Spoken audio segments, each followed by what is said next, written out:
Hello everyone, hello दोस्तों, welcome to our channel. मैं आपका दोस्त दीपक आप सभी का डीप लर्निंग पॉइंट के इस ऑफिशियल यूट्यूब चैनल पर तहे दिल से वेलकम करता हूं। आप सभी का स्वागत करता हूं और उम्मीद करता हूं दोस्तों आप एकदम मस्त होंगे, स्वस्थ होंगे, एकदम खुश होंगे। ऐसी उम्मीद मैं आपसे करता हूं। खुश होंगे आप, एकदम बहुत अच्छे होंगे। और आज की क्लास में हम बातें करेंगे रिवर्स के वे इंपॉर्टेंट क्वेश्चन जो आपके एग्जाम में छपते ही छपते हैं, उनके बारे में बातें करेंगे। देखो, नदियों से हर एक एग्जाम में क्वेश्चन आते ही आते हैं, तो वे इंपॉर्टेंट क्वेश्चन मैंने यहां पर सिलेक्ट किए हैं जो ज्यादातर आपके एग्जाम में पूछे गए हैं और जिनके आने के बहुत ज्यादा चांस है, तो उनके बारे में बातें करेंगे। बहुत जल्दी जल्दी इन क्वेश्चनों को जानते हैं, क्या कुछ कहानी रहने वाली है।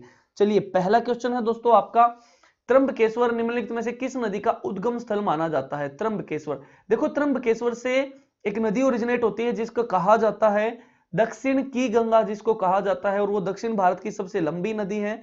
और नदी है आपकी कौन सी? गोदावरी नदी की बातें हो रही हैं। तो गोदावरी नदी ओरिजिनेट होती है महाराष्ट्र से, ओरिजिनेट होती है महाराष्ट्र से ओरिजिनेट होती है। और कहां से? त्र्यंबकेश्वर चोटी है, और त्र्यंबकेश्वर आपका क्या है? ज्योतिर्लिंग भी है, ज्योतिर्लिंग भी है त्र्यंबकेश्वर। वहां से ओरिजिनेट होती है। किस जिले से ओरिजिनेट होती है? नासिक जिला है आपका महाराष्ट्र में। और नासिक को कहा गया है क्या? Wine capital of India, wine capital of India. यहां पर बहुत बड़े स्तर पे मदिरा बनाई जाती है नासिक में। और वो किससे बनाई जाती है? वो ग्रेप से बनाई जाती है, अंगूरों से बनाई जाती है, तो इसलिए इसको ग्रेप सिटी भी बोला गया है। किसको? नासिक को। इतनी सी बातें याद रखेंगे। तो त्र्यंबकेश्वर से कौन सी नदी निकलती है? गोदावरी, जो दक्षिण भारत की सबसे लंबी नदी है, दक्षिण भारत की सबसे लॉन्गेस्ट रिवर है गोदावरी। चलो, अगला क्वेश्चन है आपका, निम्नलिखित में से कौन सी नदी भारतीय हिमालय से निकलती है? कौन सी नदी भारतीय हिमालय से निकलती है? देखो, यमुना जो नदी है वो निकलेगी आपकी भारतीय हिमालय से, यानी कि हिमालय का वो भाग जो भारत में है, वहां से ओरिजिनेट होती है आपकी यमुना। यमुनोत्री ग्लेशियर से आती है, यमुनोत्री ग्लेशियर से आती है हमारी यमुना।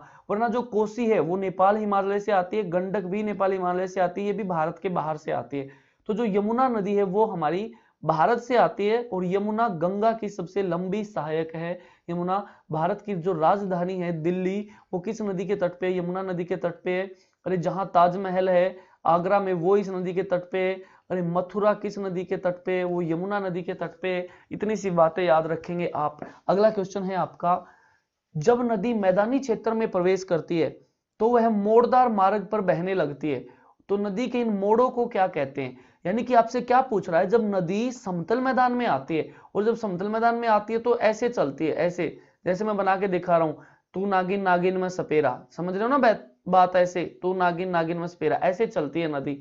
तो जब ऐसे चलती है ना, तो इसी प्रोसेस को क्या बोलते हैं? विसर्पण बोलते हैं। क्या बोलते हैं? विसर्पण बोलते हैं। इसको बोलते हैं इंग्लिश में मिएंडरिंग करती हुई चलती है, ये मिएंडरिंग करती हुई चलती है ये नदी हमारी। ठीक है, इतनी सी बातें याद रखोगे, विसर्प करती हुई। और यहां पर ये वाला सेक्शन देखो, ये वाला सेक्शन ऐसे छोड़ती चलती है। तो यहां पर अगर आप देखोगे तो ये कैसा आकार बन गया? ये ओक्स बाउ, यानी कि गाय के खुर जैसा आकार इसने ले लिया है। तो इसीलिए जो वुलर झील है वो इसी प्रकार की झील का एग्जाम्पल है। और वुलर झील में किस पानी का, किस नदी का पानी एंटर करता है? वो आपका झेलम नदी का पानी एंटर करता है। तो इस प्रोसेस को क्या बोलते हैं? विसर्पण बोलते हैं, या आपका मिएंडरिंग बोलते हैं। ये करती है नदी आपकी मैदानी क्षेत्र में। अगला क्वेश्चन रहेगा आपका, निम्नलिखित में से कौन सी नदी पंचनाद में शामिल नहीं है? पंचनाद, देखो पंचनाद में कौन सी नदियां थी आपकी? पंचनाद में आपकी सिंधु की 5 सहायक नदियां हैं, झेलम, चेनाब, रावी, व्यास और सतलुज। ये हैं आपकी पंचनाद में, पंचनद इनको बोलते हैं। और ये पांचों सहायक किसकी? सिंधु की। तो सिंधु पंचनाद में शामिल नहीं है, सिंधु इसकी मुख्य नदी है, तो ऑप्शन हो जाएगा आपका सिंधु। और लद्दाख की जो राजधानी है ले, वो किस नदी के तट पे? सिंधु नदी के तट पे। इतनी सी बातें याद रखेंगे। अगला क्वेश्चन आपका, गंगा नदी की मुख्य धारा को क्या बोलते हैं? अरे, गंगा नदी की मुख्य धारा को भागीरथी बोलते हैं। बहुत इंपॉर्टेंट क्वेश्चन है। उत्तराखंड से ओरिजिनेट होती है, किस जिले से? उत्तरकाशी जिला है, उत्तरकाशी जिला है। और उत्तरकाशी जिले में एक ग्लेशियर है जिसका नाम क्या है? गंगोत्री ग्लेशियर। गंगोत्री ग्लेशियर से ओरिजिनेट होती है गंगा नदी। और गंगा भारत की सबसे लंबी नदी है, लॉन्गेस्ट रिवर है भारत की। कितनी लंबाई है? 2525 किलोमीटर लंबाई है गंगा की। इतनी सी बातें याद रखेंगे। अगला क्वेश्चन है आपका, निम्नलिखित में से कौन सी नदी भ्रंश घाटी से होकर बहती है? भ्रंश घाटी का मतलब है अपनी रिफ्ट वैली में होकर बहती है, रिफ्ट वैली में होकर बहती है, यानी कि अपने धरातल से बहुत गहरी बहती है। तापी नदी है इसका आंसर। क्या है, और रिफ्ट वैली में सबसे लंबी नदी है जो बहने वाली वो आपकी नर्मदा हो जाएगी, लेकिन यहाँ नर्मदा नहीं है तो आपका तापी आंसर हो जाएगा। देखो कुछ एक नदियां जो रिफ्ट वैली में बहती हैं भारत की, एक आपकी नर्मदा है, एक आपकी तापी है, चंबल भी कुछ ऐसी ही बहती है, और दामोदर भी कुछ ऐसी ही बहती है। ये चार नदियां आपकी रिफ्ट वैली में बहती है। इनमें सबसे लंबी नदी नर्मदा है, लेकिन नर्मदा ऑप्शन में नहीं था तो तापी है। और तापी नदी के तट पे ही गुजरात का शहर स्थित है सूरत।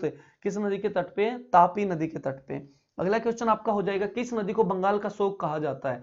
नर्मदा, दामोदर, कोसी और तापी। तो दामोदर नदी को कहा गया है क्या?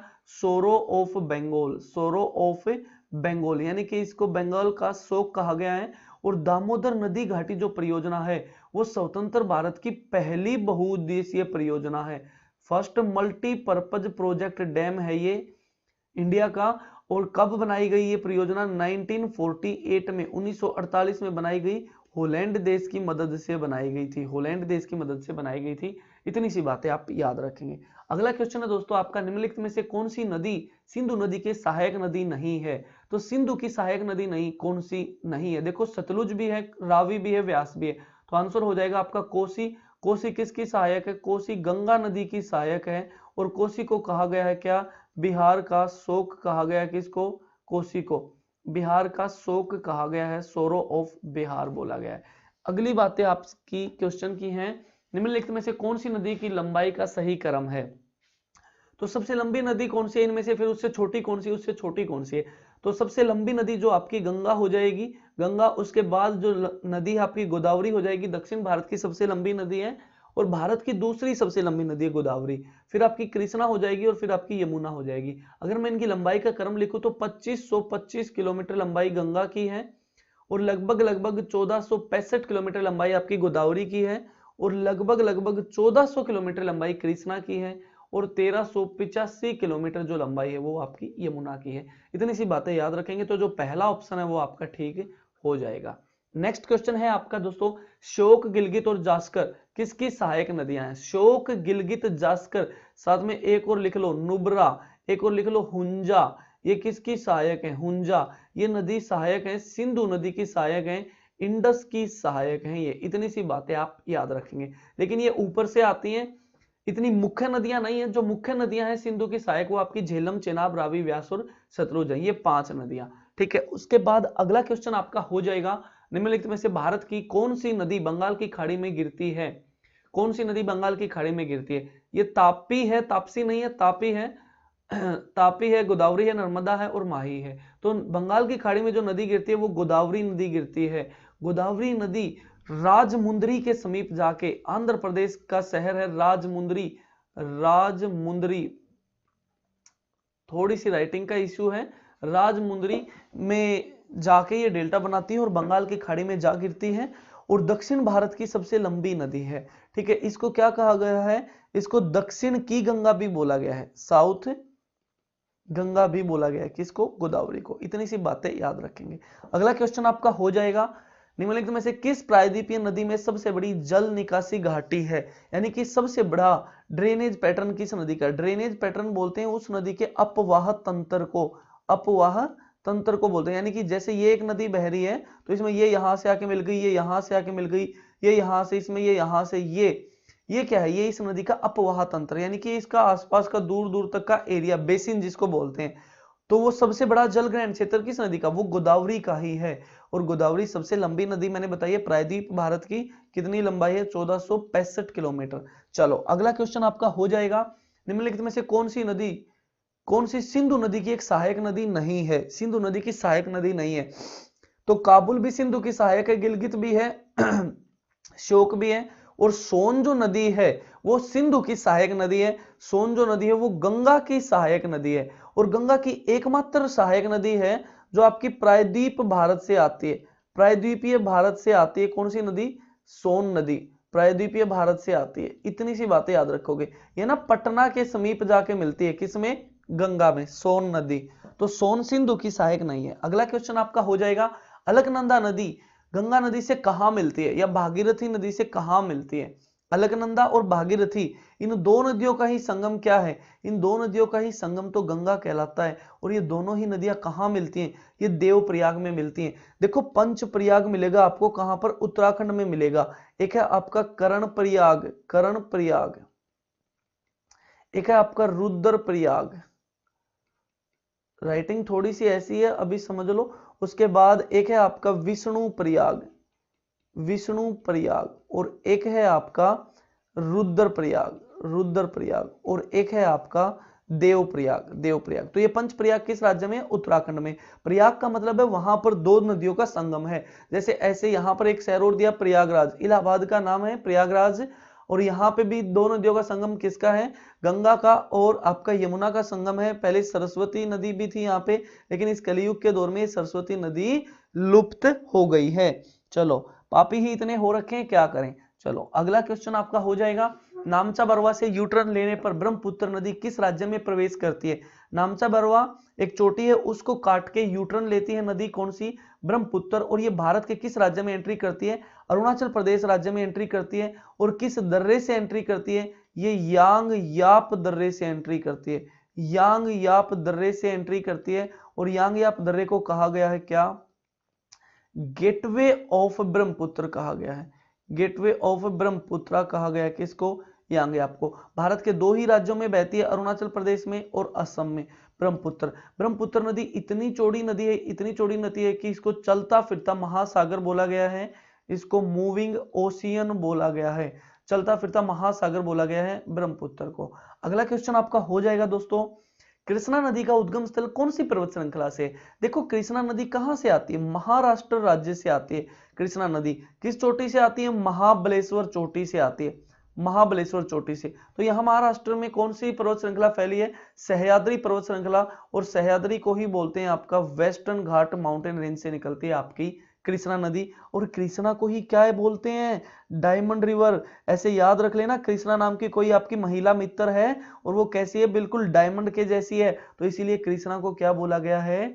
डायमंड रिवर बोला गया है। हीरे पाए जाते हैं भाई साहब कृष्णा नदी में, ठीक है, लेकिन ऐसा नहीं है, बहुत सारे पाए जाते हैं, थोड़े मोटे अवसाद पाए जाते हैं। कभी आप ये सोचते हो कि जाऊं और हीरे निकाल लाऊं, एसएससी का तो लफड़ा ही खत्म, ऐसा नहीं है बिल्कुल भी, ठीक है। चलो अगला क्वेश्चन आपका हो जाएगा, मध्य प्रदेश के मालवा पठार में मऊ के पास से कौन सी नदी निकलती है? देखो मऊ है ना, तहसील पड़ती है आपकी, कहां पर? इंदौर में पड़ती है, ठीक है। वहां से नदी निकलती है आपकी चंबल, चंबल बहुत फेमस नदी है चंबल नदी, ये आपका आंसर हो जाएगा। मध्य प्रदेश से ओरिजिनेट होती है चंबल। और चंबल किसकी सहायक है? चंबल है ना यमुना की सहायक है, इतनी सी बातें याद रखेंगे। और चंबल नदी के तट पे राजस्थान का एक शहर है कोटा, चंबल नदी के तट पे। और चंबल नदी पे मध्य प्रदेश में एक डैम है जिसका नाम है गांधी सागर, गांधी सागर बांध, बहुत इंपॉर्टेंट कहानी है। चलो उसके बाद अगली बातें क्या याद रखोगे? अगला क्वेश्चन, निम्नलिखित में से कौन सी दामोदर नदी की सहायक नदी नहीं है? तो दामोदर की सहायक नदी है, नहीं है, नहीं है। क्वेश्चन है निम्नलिखित में से कौन दामोदर नदी की सहायक नदी है? तो दामोदर की सहायक है बराकर। मैंने आपको नदियां पढ़ाई थी तो उसमें बताया था, बराकर है, बराकर है, फिर आपकी नुनिया है, नुनिया है, और कोनार है, कोनार है, और बोकारो है, ठीक है, बोकारो। ये किसकी सहायक है? ये आपकी दामोदर की सहायक है। और दामोदर को ही कहा गया है क्या? सोरो ऑफ बंगाल कहा गया है, स्वरूप बंगाल। और दामोदर नदी घाटी परियोजना 1948 में बनाई, जो स्वतंत्र भारत की पहली बहुउद्देशीय परियोजना है, फर्स्ट मल्टीपर्पज प्रोजेक्ट डैम। इतनी सी बातें याद रखोगे। अगला क्वेश्चन आपका हो जाएगा, सतलुज और काली नदियों के बीच स्थित हिमालय के किस हिस्से को किस हिमालय के रूप में जाना जाता है? तो सतलुज और काली के बीच का जो हिमालय है वो आपको कुमाऊं हिमालय के नाम से जाना जाता है, कुमाऊं हिमालय।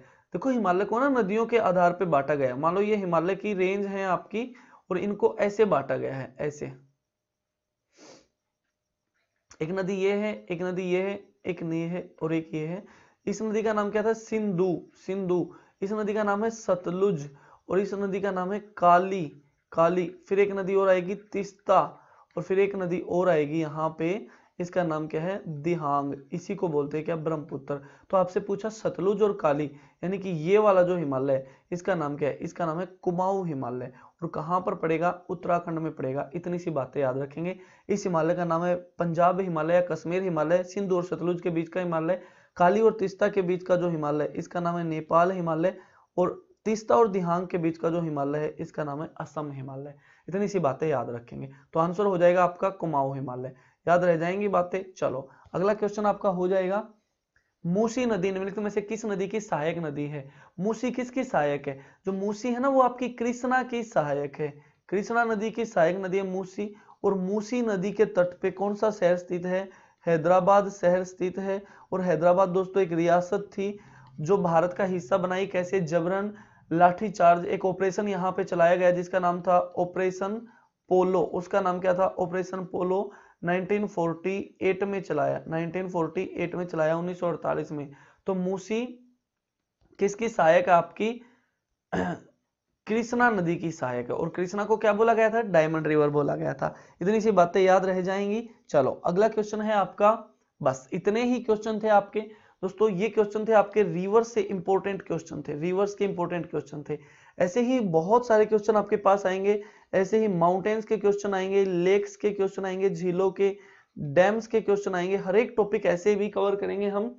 देखो थ्योरेटिकल तो मैं आपको पढ़ा रहा हूँ थ्योरी के रूप में बहुत अच्छे से। आप प्लेलिस्ट पे जाकर देखोगे, चैनल पे प्लेलिस्ट बनी हुई है। एक स्टैटिक जीके की बनी हुई है, स्टैटिक जीके की, और एक आपकी जियोग्राफी की जिसमें हमने इंडियन ज्योग्राफी शुरू कर रखी है तो वो बनी हुई है, उसके बारे में बातें की हैं।